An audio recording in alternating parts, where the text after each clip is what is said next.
9월 8일 금요일입니다. 오늘은 골로새서 3장 18절로 21절 말씀. 남편들아 아내를 사랑하고 괴롭게 하지 말라 하는 제목입니다. 남편들아 아내를 사랑하고 괴롭게 하지 말라. 19절 말씀 다시 봅니다. 남편들아 아내를 사랑하며 괴롭게 하지 말라. 요 18절부터 있는 이 말씀은 그리스도 예수로 죽고 그리고 예수로 다시 살아난 사람들의 삶에서 나타나는 특징 세 번째라고 그랬죠. 그래서 이제 가정에서 진짜 예수 믿는 사람들이라면 가정에서는 어떻게 삶이 살아져야 되는가 하는 것을 말하는 겁니다. 어제는 아내들로 하여금 남편에게 뭐 하라고요? 남편에게 복종하라. 시간이 오늘도 설교 분량이 많기 때문에 그 이야기 다시 이렇게 요약할 수가 없어요. 글로 묵상하기를 읽어보시기를 바랍니다. 오늘은 남편에게 대하여 하는 말입니다. 남편들아 아내를 사랑하며 괴롭게 하지 말라. 요 사랑하며 라고 말할 때 이 말은 아가파오라는 말이에요. 아가페라는 말 많이 들어보셨죠? 아가페. 무슨 사랑이라고요? 조건 없는 사랑, 희생적인 사랑. 하나님이 우리를 사랑하시는 바로 그 사랑이라고 그랬죠? 그러니까 사랑 그러면 보통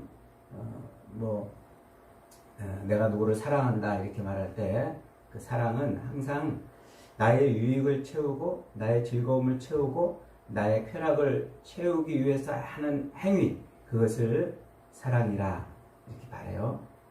그런데 그런 사랑과 비교해가지고 대조시켜가지고 하나님이 우리에게 요구하는 사랑이 뭐냐면 아가파오, 하나님의 조건 없는 사랑, 그런 사랑이라는 거예요. 바울은 아내에 대한 남편의 사랑을 에베소서에서는 어떻게 표현했냐면 그리스도께서 자기의 교회를 위해서 자신을 속죄 제물로 드린 것처럼 아내를 사랑하라 이렇게 표현했어요.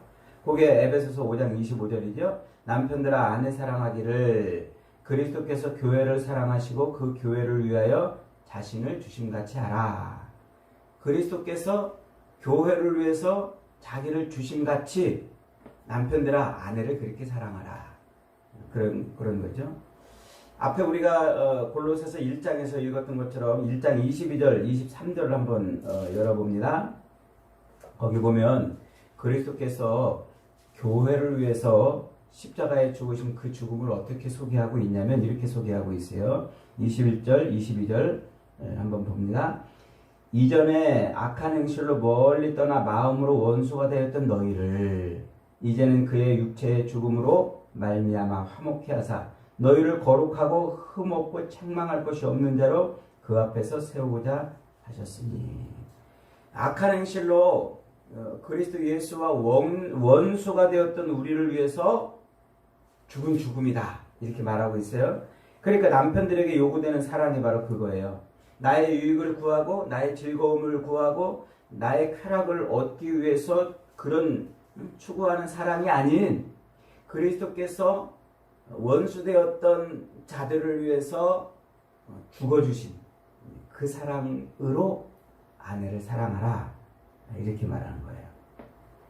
그래서 오늘 헬라어 원문으로 아가파오라고 그렇게 말하는 거예요. 아가페. 요 아가페 사랑을 사도 바울은 앞에 고린도전서 13장에서 한번 설명했었죠. 고린도전서 13장을 우리가 사랑장이라 그러는데 4절부터 그 사랑을 이렇게 표현하고 있습니다. 사랑은 오래 참고 사랑은 온유하며 시기하지 아니하며 사랑은 자랑하지 아니하며 교만하지 아니하며 무례히 행하지 아니하며 자기의 유익을 구하지 아니하며 성내지 아니하며 악한 것을 생각하지 아니하며 불의를 기뻐하지 아니하며 진리와 함께 기뻐하고 모든 것을 참으며 모든 것을 믿으며 모든 것을 바라며 모든 것을 견디느니라. 이 사랑, 그 고린도전서 13장에 있었던 그 사랑이 아가파오 사랑이란 말이에요. 그게 그리스도 예수께서 우리에게 행하신 사랑이란 말이에요. 그 사랑을 갖고 아내를 사랑하라 그러는 거예요. 그러면서 특별히 19절에서 토를 달아놨어요. 뭐라고 토를 달아놨어요? 아내를 사랑하되 아내를 괴롭게 하지 말아라. 이렇게 말했어요. 이 괴롭게 하지 마라. 이 말은 원어 그대로 그 의미를 그대로 표현하면 비참하게 만들지 말라는 거예요. 비참하게. 이것은 두 가지 이중적인 의미를 담고 있어요. 하나는 신체적으로, 그리고 하나는 또 정신적으로. 그러니까 신체적으로 아내를 비참하게 하는 행위가 뭘까요? 구타하고, 아내를 무시하고, 아내를 멸시하는 거예요. 그래서 옛날에 그 시대에는 이 바울 시대에도요, 아내들을 상당히 뭐 했어요? 무시하고, 막 함부로 하고, 구타하고, 심지어는 마음에 안 들면 그 아내를 노예로 팔아버렸어요. 그리고 어느 날, 저 사람의 아내였다가 남의 노예가 되었다고 생각하면 얼마나 비참하겠어요. 그런 신체적인 학대, 이런 것들을 하지 말아라는 거예요. 그 다음에 두 번째로 정신적으로 비참하게 하지 말라고 그런다고 그랬죠. 그러니까 정신적으로, 사람이 정신적으로 비참해지는 것은 두 가지 경우입니다. 심리학자들이 이제 표현해 놓은 것으로 두 가지. 하나는 비교에서 오는 열등의식에 빠지는 것. 또 하나는 패배의식에서 오는 소외감. 그러니까 열등감과 소외감이 사람을 비참하게 만드는 거예요. 그러니까 이것은 비단 아내뿐만 아니라 남편도 그럴 수 있고, 이 땅에 이 죄의 덫에 걸려 살아가는 모든 인생들에게서 나타나는 심리적 특징이 그거예요. 열등감 혹은 소외감. 지금 이제 바울은 아내들에게, 남편들에게 그 가정에서 야, 너의 아내에게 그렇게 열등감이나 혹은 소외감으로 인해서 비참하게 만들지 말아라. 그렇게 요구하고 있는 거죠. 그러니까 이 열등감은 다른 사람들과 비교의식에서 오는 거예요. 그래서 이런 덫에 걸리면은요, 열등감이 이런 몇 가지 증상으로 나타나요. 그러니까 저 사람이 열등감에 빠졌나 안 빠졌나 볼 수 있는 증상이 뭐냐면, 첫째로는 교만으로 나타나요. 교만. 그래가지고 막 우쭐거리는 거예요. 막 우쭐거리고 허풍을 치고 남의 말을 잘 안 듣고, 한번 말한 것은 절대로 후퇴하지 않고 고집불통. 그리고 자기가 먼저 잘못했다고 말을 안 하는 사람. 그리고 다른 사람들에게 고분고분하지 않고 친절하지 않은 사람. 다른 사람이 자기를 막 대접해줘야만 안심하는 사람. 이런 사람들이 주로 열등감이 많은 사람이에요. 그 다음에 그 열등감에 빠지면 남을 무시하고 학대하는 걸로 나타나요. 남을. 그래서 이것은 미움이나 시기로 작동하는 거죠. 그래서 이제 과학자들이 이렇게 실험을 해봤대요. 그 원숭이 집단에서 이렇게 보니까 우두머리. 그 원숭이 집단에서 우두머리로 있다가 나이가 들면 이제 그 다른 우두머리가 또 이렇게 먼저 우두머리를 제끼고서 자기가 우두머리가 되잖아요. 그러면 그 우두머리 자리를 빼앗긴 이 우두머리가 그 중에서 가장 힘없는 것을 괴롭힌대요. 그 무리 중에서. 힘없는 것을 막 괴롭히고 그런답니다. 그러니까 이 열등감에 빠진 사람은요, 애꿎은 이제 사람들, 자기보다 힘없는 사람들한테 막 화풀이하고 해코지하는 거예요. 그래서 이 아내들이 주로 열등감에 빠져 있는 아내들이 자기 자식들한테 막 남편한테 받았던 그 스트레스를 막 자식한테 풀어내는 그런 사람도 있고, 또 막 남편한테 막 다른 사람과의 비교의식에서 오는 그 열등감에 빠져가지고 막 자기 남편한테 막 해대는 사람, 이런 게 이제 열등감에 빠져 있기 때문에 그렇다는 거예요. 그리고 그런 열등감에 빠져 있으면 또 자기를 학대하는 것으로 나타난대요. 그게. 그래서 막 자기를 막 나는 왜 이렇게 이럴까 그러면서 막 스스로 막 절망하고 좌절하고, 그래서 막 술 퍼먹고 스스로 막 그래서 자기를 자꾸 비하시키는 거예요.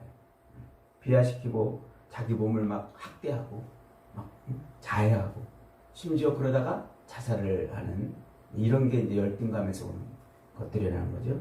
그 열등감은 주로 어디서 온다고요? 남하고 비교하는 데서 오는 상처라고 그랬죠. 그래서 그 상처가 건드려지면 막 우리 어디 아픈데 누가 건들면 화나잖아요. 그런 것처럼 그 열등감의 상처를 건들면 막 폭발하는 거예요. 이제 그래서 그걸 갖고 이제 막 남을 이제 막 학대하고 비난하고 이렇게 되는 거죠. 그러니까 이 열등감은 남편이든지 아내든지 누구나 다 그 가슴에 웅크리고 있어요. 다른 사람, 모든 사람. 죄에 덫에 걸려 살고 있는 이 땅에 있는 모든 사람들이 다 이 열등감이 마치 우리 몸의 그 세포 속에 암세포가 늘 존재하고 있는 것처럼, 그러다가 때를 만나면 그 암세포가 커지는 것처럼 이 열등감이 이제 폭발을 하는 거예요. 그래서 그 열등감이 이제 폭발하는데, 이 남편에게 있는 열등감, 가정에서 그 남편에게 있는 열등감은 아내가 남편의 말에 복종하고 순종해 줌으로 치유가 된대요. 그러니까 이제 아내가 막 남편을 위해서 막 순종하고 남편에게 절대 복종하고 이러므로써 남편이 그 자존감이 세워지고 우월감이 생기고, 그래서 어디 밖에 나가서 다른 사람들과 비교 때문에 가졌던 그 열등감도 아내가 와가지고, 아내가 집안에서 그 남편을 이렇게 위계 질서를 세워줌으로써 그 남편의 열등감이 해소가 되는 거예요. 그런데 그 반면에 아내의 열등감은 그냥 있잖아요. 그러니까 그 열등감을 어떻게 해줘야 된다고요? 남편이 해소를 시켜줘야 된단 말이에요. 가정에서. 그러니까 무조건적인 복종으로 남편의 열등감을 해소시키다가 역설적으로 아내는 더 깊은 열등감에 빠질 수가 있다는 거예요. 그래서 남편은 자기 희생적 사랑, 자기의 사랑을 다 쏟아 내어서 그 아내의 열등감을 해소시켜야 된다는 거죠. 그래서 이제 남편이 아내에게 가정에서 할 때 아주 절대로 금해야 될 말, 다른 사람하고 비교하는 거. 물론 아내도 마찬가지입니다만 이 아내가 남편을 다른 남편하고 막 비교하고, 뭐 당신은 왜 이렇게 월급을 적게 받아온다는 뭐 이런 비교하면은 이제 남편이 열등감에 이제 빠지죠. 남편도 마찬가지야. 아내를 뭐 이렇게 이제 다른 사람하고 비교하는 것, 이게 아주 큰 치명적인 상처가 되는 거예요. 그러니까 이거 열등감에 빠지지 않도록 아내를 어떻게 해야 돼요? 존중해주고 자기의 모든 희생으로 아내를 사랑해 주는 겁니다. 그런 헌신적인 사랑. 그리스도께서 원수되었던 저것을 위해서 자기를 내어주신 그 사랑처럼 저 원수 같은 저 인간이라도 뭐하라고요? 사랑하라. 이게 남편이 아내를 돌보는 방법이에요. 그래서 그 비참하게 하지 않도록 만들어주는 것이죠. 그 다음에 이제 두 번째가 뭐라고 그랬어요? 소외감이라고 그랬죠. 그러니까 아내를 괴롭게 하지 말라고, 괴롭게 한다는 말은 하나는 신체적으로 학대하지 말라 이 말이고, 또 하나는 정신적으로 그 비참하게 만들지 말라는데, 그 정신적 비참한 것 중에 하나가 열등감이라고 그랬어요. 두 번째가 이제 소외감이란 말이에요. 소외감. 이 소외감은 역시 죄의 덫에 걸려 살고 있는 모든 인생들이 이 세포에 암세포가 늘 있는 것처럼 이 소외감도 늘 같이 가지고 있어요. 그래서 어느 기회가 되면은 이 소외감이 퍽 하고 터지는 거예요. 이 소외감은 주로 이제 언제 생기냐면 다른 사람들로부터 따돌림을 당하거나 혹은 다른 사람들과의 그 비교를 통해서 이 피해를 느낀다고 생각할 때, 이때 이제 소외감이 생기는 겁니다. 그러니까 소외감이라는 말은 뭐예요? 외로움이잖아요. 나 혼자 있다는 거. 근데 곁에 남편이 없어서 소외감이 생기는 게 아니에요. 자식이 없어서 생기는 게 아니고, 남편도 있고 자식도 있고 친구도 있고 가족들도 다 있는데 외로운 그 소외감을 느끼는 게 있단 말이에요. 그 소외감. 그건 언제 생기는 거냐면, 이게 이제 나 혼자만 이런 고통을 겪고 나 혼자만 이런 삶을 사는 것 같아. 나 혼자만 버림받은 것 같고 나 혼자만 이런 고생을 하는 것 같고, 이럴 때 그 소외감이 오는 거예요. 그 외로운 거죠. 자기의 그 수고를 아무도 안 알아주는 거예요. 나는 이렇게 애쓰고, 나는 이렇게 수고하고, 나는 이렇게 새벽부터 밤늦게까지 막 이렇게 벌벌거리면서 열심히 남편에게 복종하고 이렇게 사는데, 아무도 자기를 안 알아주는. 이럴 때 이제 아내는 소외감을 느낀다는 거죠. 그래서 남편은 그런 아내의 소외감을 어떻게, 그거를 알아줘야 되는 거예요. 그래서 소외감을 느끼지 않도록 하는 거죠. 사람들이 가장 피하고 싶은 게 바로 이 소외감이라는 건 아닙니까? 그래서 이제 유행이라는 거 있잖아요. 유행. 세상에 유행이 막 돌잖아요. 옷도 이제 유행이 있고, 머리 스타일도 유행이 있고, 막 그래요. 그 유행이 왜 생겼을까요? 이게 소외감에서부터 벗어나려고 하는 인간의 몸부림인 거죠. 그러니까 다른 사람들은 다 저렇게 하는데 나만 못하면 소외감이 드니까 나도 거기에 동참하는 거예요. 그래서 남들이 입는 옷을 같이 입어야 되고, 남들이 하는 것 같이 해야 되고, 그걸 못할 때 이제 막, 그걸 못할 때. 동창회 나가면 내 친구들은 막 명품 가방 하나씩 갖고 있고, 뭐 손에 뭐 다이아 반지 하나씩 다 끼고 있는데 나만 안 꼈어. 그러면 이제 절망감이 드는 거예요. 그 절망감이 아주 깊은 소외감으로 와가지고 뭐 가정도, 직장도, 사랑도, 섬김도, 모든 사명을 다, 자기 사명을 다 내려놓는 거예요. 이게 소외감인 거죠. 그래서 이 소외감은 우리 인생의 사명을 빼앗아 버려요. 그런 소외감이 한번 들어오면요, 사명이 없어져 버려요. 엘리야 선지자가 바로 이 소외감에 걸렸던 사람이죠. 그는 이 소외감에 빠져가지고 광야로 도망을 쳤어요. 850명 대 1. 850명의 그 바알과 아세라 선지자들과 싸워가지고 통쾌한 승리를 거뒀잖아요. 그리고서는 어이없게도 그 소외감에 걸려가지고 홀로 광야로 도망쳐요. 도망가가지고 열왕기상 19장 10절에 보면, 저가 대답하되 내가 만군의 하나님 여호와를 위하여 열심히 특심이었으나, 엘리야가 하나님, 내가 하나님을 위해서 열심히 특심이지 않았습니까? 그런데 이스라엘 자손이 주의 언약을 버리고 주의 단을 헐며 칼로 주의 선지자들을 죽였으며 오직 나만 남았거늘 저희가 내 생명을 탔나이다. 내가 이렇게 애쓰고 수고하고 하나님을 위해서 열심히 특심으로 이렇게 했지만 왜 나 혼자 이 개고생을 하고 있냐. 이스라엘 백성들 다 하나님을 배반하고 다 돌아섰고 나 혼자 이러고 있는데 이제 나도 곧 저 이세벨과 아합에 의해서 죽을 지경이 됐다는 거예요. 이 소외감. 이래서 하나님 이제 죽여주세요. 지금 나를 죽여주시는 게 좋겠습니다. 이렇게 이제 부르짖죠. 그러자 하나님께서 얼른 엘리야에게 천사들을 보내주죠. 엘리야를 이제 어루만져 주세요. 그리고 숯불에 구운 떡과 물을 준비해 주신단 말이에요. 그러면서 하나님이 엘리야에게 뭐라고 말씀하셨어요? 야 엘리야야, 너 혼자만 남지 않았다. 너 잘 모르지만 내가 너처럼 바알과 아세라에게 무릎 꿇지 않은 7,000명을 남겨두었느라. 이렇게 말씀해 주세요. 그러니까 엘리야가 자기 혼자만 그러는 줄 알았더니 바알과 아세라에게 무릎 꿇지 않은 7,000명이 이스라엘 중에 있다는 그 말에 위로를 받고 힘을 얻고 다시 사명을 감당하죠. 그리고 엘리사를 자기 제자로 세워놓고 자기 사명을 다 완수한 다음에 하늘로 올라가는 거예요. 이렇게 하나님의 그 엘리야로 하여금, 야, 너 혼자 그런 거 아니야. 네가 그렇게 열심히 애쓰는 거 내가 다 알아. 네가 그렇게 애쓰는 것처럼 7,000명을, 또 다른 7,000명이 있어. 요 알아줌, 이 인정해줌, 요 어루만져주고 돌봐줌, 요것이 엘리야로 하여금 그 소외감에서 벗어나고 사명을 감당하게 한 겁니다. 지금 사도 바울은 이 남편들에게 바로 그런 사랑으로 아내를 사랑하라 그러는 거예요. 그런 사랑으로. 그게 아가파오의 사랑이라는 거예요.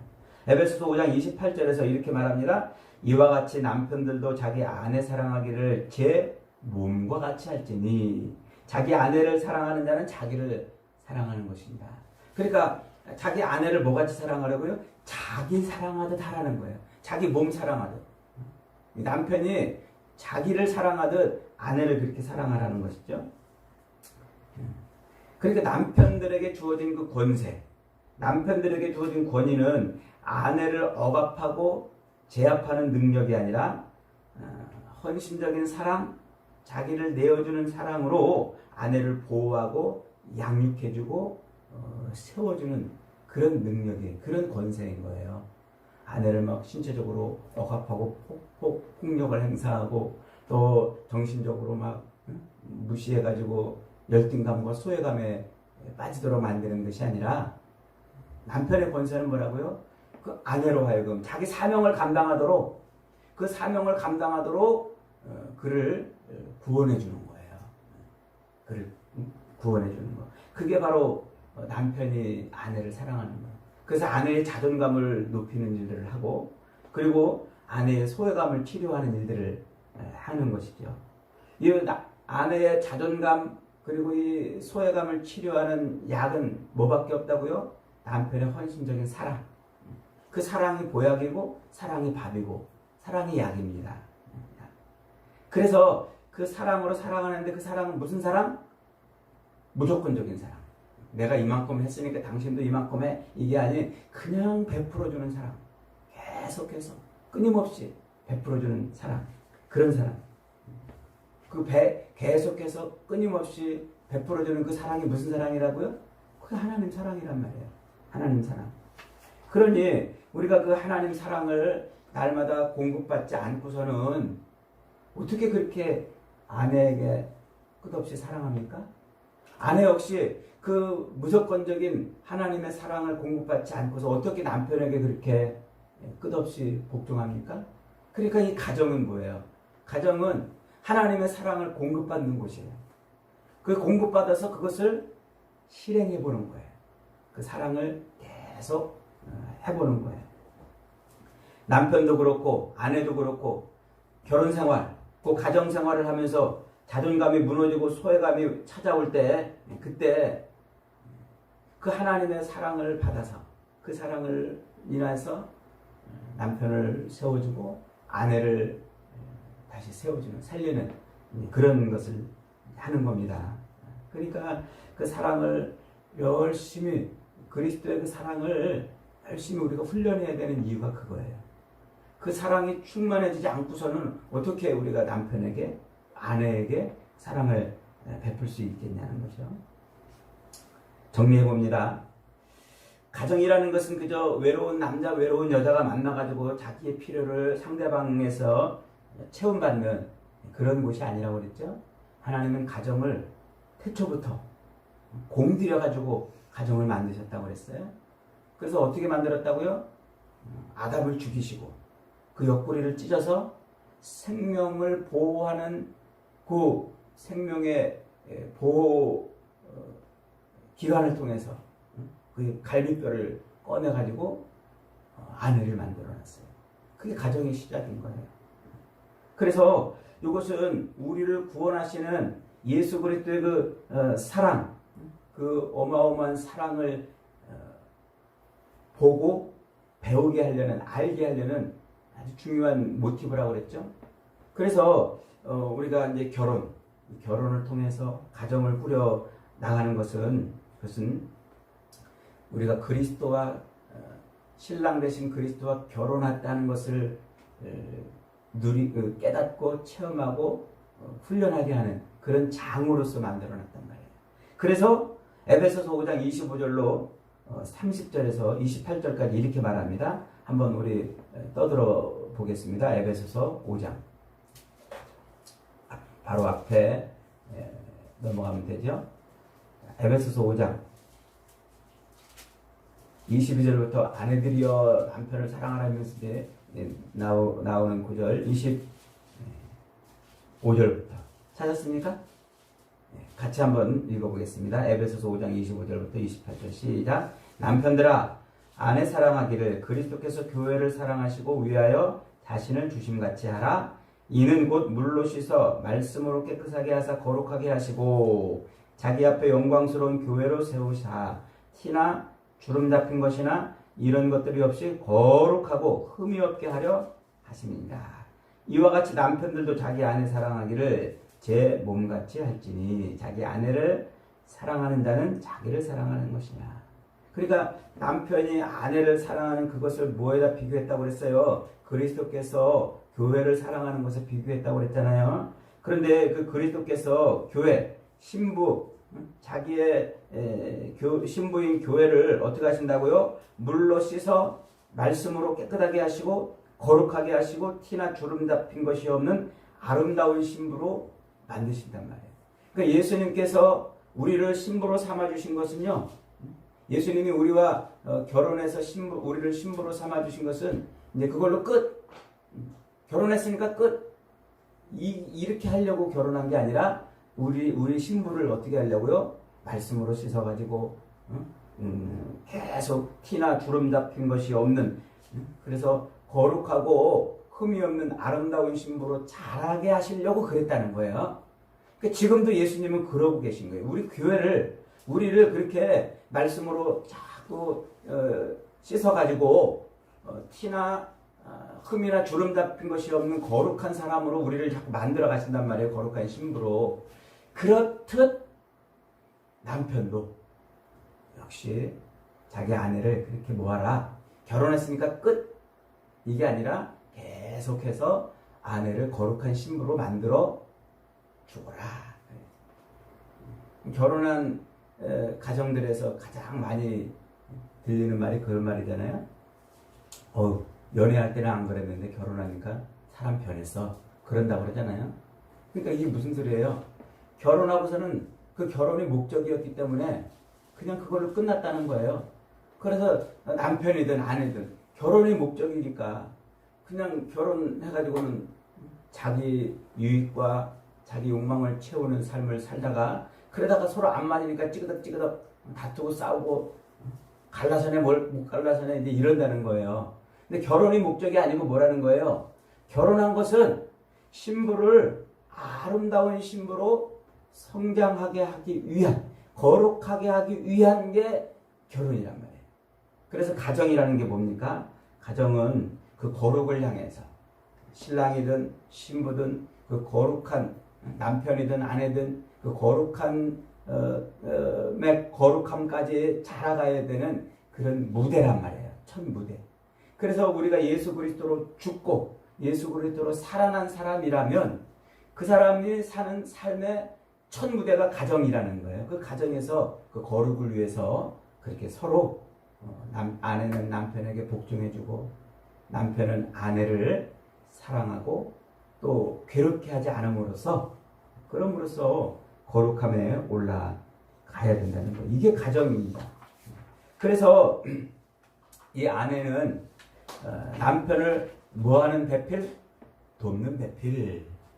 그러니까 이 아내의 사명은 그거예요. 남편을 돕는 배필. 그 사명을 잘 감당하도록 남편은 아내를 헌신적으로 아가페 사랑으로 사랑을 해야 된다는 겁니다. 이게 가정의 목적이고 이것이 결혼의 이유입니다. 사랑하는 여러분, 남편에게 복종함으로 그 가정의 질서를 바로 세우시기를 바랍니다. 그리고 남편들은 아내를 사랑함으로 그 가정의 기력을 회복하시기를 바랍니다. 그래서 그리스도의 신부의 모습이 오늘 우리의 가정에서 자꾸 훈련돼서 그렇게 거룩함에 이르는 모습이 되어야 되겠습니다. 우리의 신랑 대신 예수 그리스도의 그 사랑을 늘 공급받아서 저와 여러분의 가정이, 그리고 우리의 결혼 생활이 늘 그렇게 사랑으로 충만하여 거룩함에 이르는 은혜가 있기를 주님의 이름으로 축복합니다. 아멘.